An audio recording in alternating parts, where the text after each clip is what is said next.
Hello friends, मैं मृत्युंजय नायक। जैसा कि कल हम लोगों ने जो सिलेबस पे चर्चा किया था, आज उसी सिलेबस के अकॉर्डिंग जो हमारा वर्ग 3 का पहला टॉपिक था वो है संगीत की उत्पत्ति। संगीत की उत्पत्ति।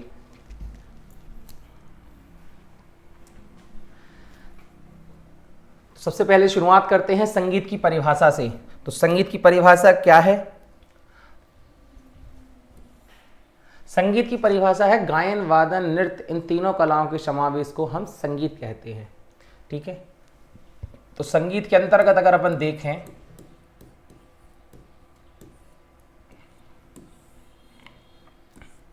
ये 3 कलाएं आ रही हैं।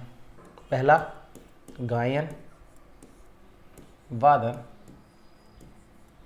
और नृत्य। ये 3 कलाएं आ रही हैं, गायन, वादन और नृत्य। बच्चे के जन्म से लेकर मृत्यु तक का जो भी काम है उसमें अगर अपन कहीं ना कहीं देखें तो वहाँ संगीत को अपन उपलब्धि मिल जाएगी। जैसा कि इसमें लिखा हुआ भी है कि भारत की लगभग सभी सभ्यताओं में संगीत की अभिव्यक्ति का महत्व रहा है। धार्मिक एवं सामाजिक परंपराओं में संगीत का प्रचलन प्राचीन काल से रहा है। तो शुरुआत में जब अपन लोग देखें, जब प्राचीन समय में भी था तो उस समय भी संगीत का उपयोग बहुत ज़्यादा था। कोई किसी भी विधा में देख लें, किसी भी परंपराओं में देख लें तो वहाँ संगीत की जो लोकप्रियता थी वो बहुत ज़्यादा थी। जैसे कि गायन इसमें से सबसे प्रथम रखा गया है। गायन को सबसे प्रथम माना गया है। गायन, इसके बाद वादन, इसके बाद नृत्य। तो किसी भी गायन के बिना वादन नहीं हो सकता, किसी भी वादन के बिना नृत्य नहीं हो सकता है। ये है संगीत की परिभाषा। सभी एक दूसरे के पूरक हैं। इसके बाद आती है बात संगीत की परिभाषा के बाद संगीत की उत्पत्ति, कि संगीत की उत्पत्ति हुई कैसे।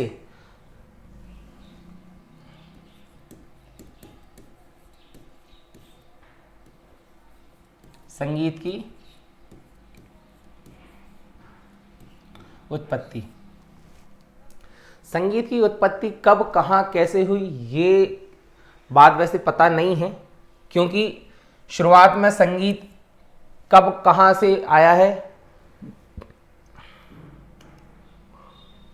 तो धरती पर संगीत की शुरुआत कब से हुई है? तो धरती पर संगीत की शुरुआत मानव काल से पहले ही हुई है। इसके कुछ अलग अलग दृष्टिकोण हैं। जैसे पहला दृष्टिकोण है धार्मिक दृष्टिकोण। धार्मिक दृष्टिकोण में यह बताया गया है कि संगीत की उत्पत्ति ब्रह्मा जी द्वारा हुई, जिन्होंने वेदों का निर्माण किया। तो वेदों में संगीत की उत्पत्ति सामवेद में रही है। सामवेद।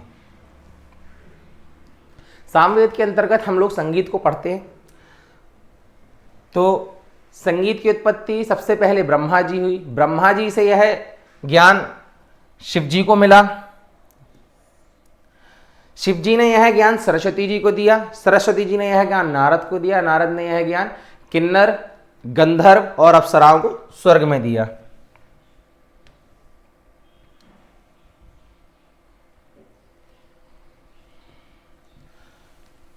यह हमारा पहला दृष्टिकोण था। दूसरे दृष्टिकोण में जो है वो बताया गया है कि संगीत का मुख्यतः रूप शिव जी के 5 मुख द्वारा हुआ। शिव जी के वेदों में 5 मुख बताए गए हैं। तो पूरब, पश्चिम, उत्तर, दक्षिण और आकाश, ये 5 मुख बताए गए हैं। तो 5 मुख में से निम्न रागों का प्रचलन हुआ: भैरव, हिंडोल, मेघ, दीपक और श्री राग। ये 5 रागों का उत्पत्ति शिव जी द्वारा हुई। और इसी में आगे एक राग बनाया गया, जो छठा राग बनाया गया, वो पार्वती जी मुख द्वारा कौशिक राग की उत्पत्ति हुई।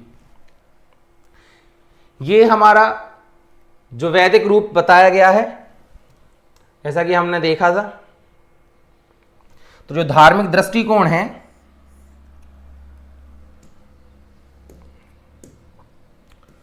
धार्मिक दृष्टिकोण के अंतर्गत में ये दूसरा पॉइंट जो देखा गया है, तो उसमें बताया गया कि संगीत की उत्पत्ति शंकर जी द्वारा हुई है।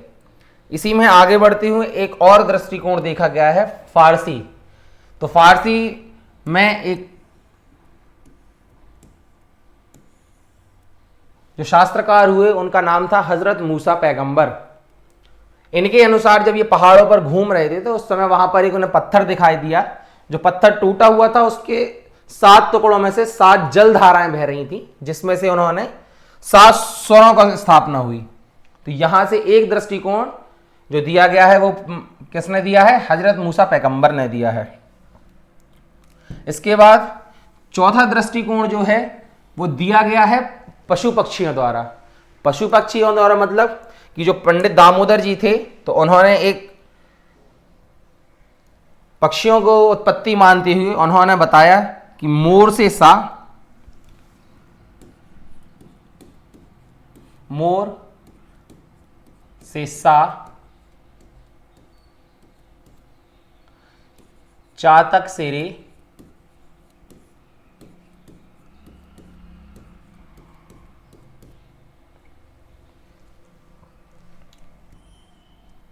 बकरे से गा,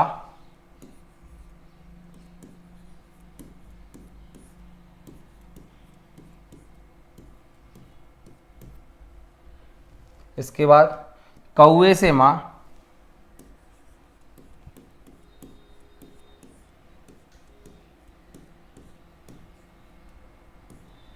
इसके बाद मोर से पा, सॉरी कोयल से पा,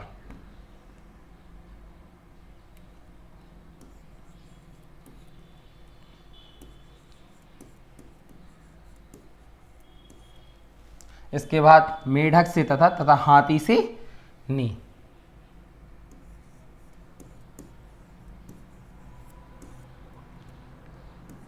मेढक से धा, तथा हाथी से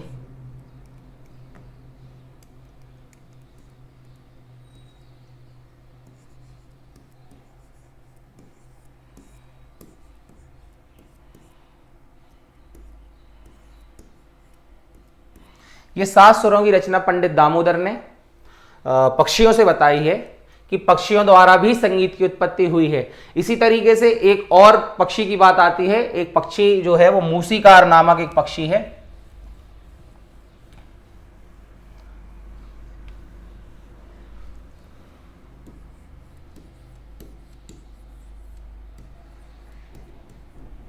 मूषिकार नामक एक पक्षी है जिससे 7 स्वरों के बारे में बताया गया है कि मूषिकार नामक पक्षी की जो चोंच होती थी वो एक बांसुरी के समान होती थी। उसमें बांसुरी की तरह ही ये छेद रहते थे, तो जहां से अलग अलग स्वरों का एक प्रभाव होता था, जिस वजह से ये बताया गया था कि मूषिकार नामक एक पक्षी से संगीत की उत्पत्ति का वर्णन है। इसके बाद ये हमारे धार्मिक दृष्टिकोण हुए।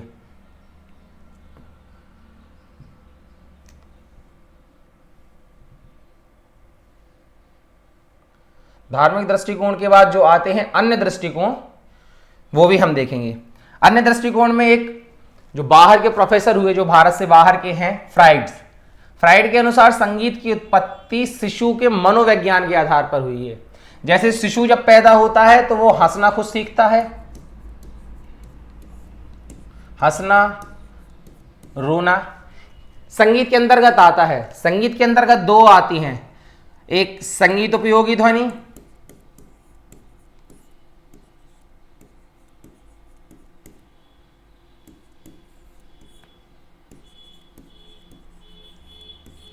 और एक वो ध्वनि जो संगीत में उपयोग ना हो। तो इसके अंतर्गत आता है, जैसे हंसना और रोना जो है वो संगीत के अंतर्गत, वो ध्वनि तो है लेकिन वो संगीत के अंतर्गत नहीं आती है।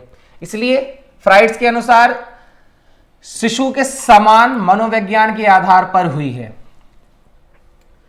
जिस प्रकार शिशु हंसना और रोना अपने आप सीख लेता है, उसी प्रकार संगीत भी बचपन के बाद धीरे धीरे, अगर बच्चा संगीत से जुड़ा हुआ है तो वो संगीत धीरे धीरे बढ़ता जाता है।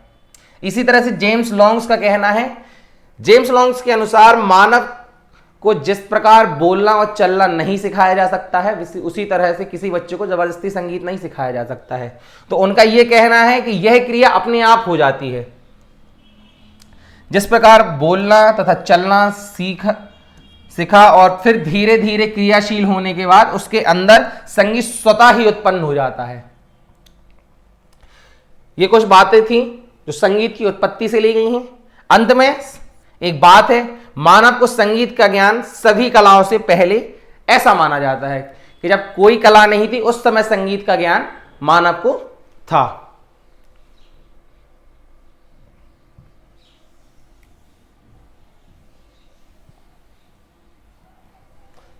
तो एक बार हम सभी टॉपिक को एक बार और रिवाइज करते हुए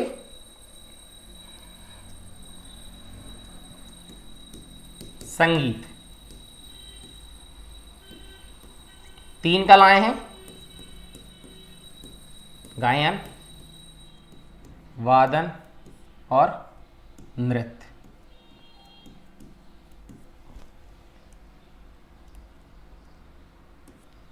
दोनों में शास्त्रीय संगीत और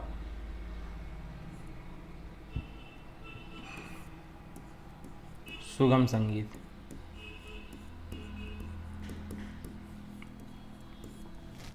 शास्त्रीय और सुगम संगीत की बात की जाए तो यह चाहे गायन की बात हो, चाहे वादन की बात हो, तो चाहे नृत्य की बात हो, तीनों विषयों में शास्त्रीय संगीत और सुगम संगीत ये होना अनिवार्य है। चाहे वो गाए, अगर किसी को वो क्लासिकल गा रहा है, राग वगैरह गा रहा है, तो वो शास्त्रीय संगीत के अंतर्गत आता है। यदि वो ताल प्ले को एकल वादन में कर रहा है तो वो वादन के प्रयोग में शास्त्रीय संगीत में आ जाता है। और वो अगर नृत्य में कथक कर रहा हो, कुचिपुड़ी कर रहा हो, किसी भी शास्त्र के अकॉर्डिंग कोई नृत्य कर रहा हो, तो वह शास्त्रीय नृत्य के अंतर्गत आता है।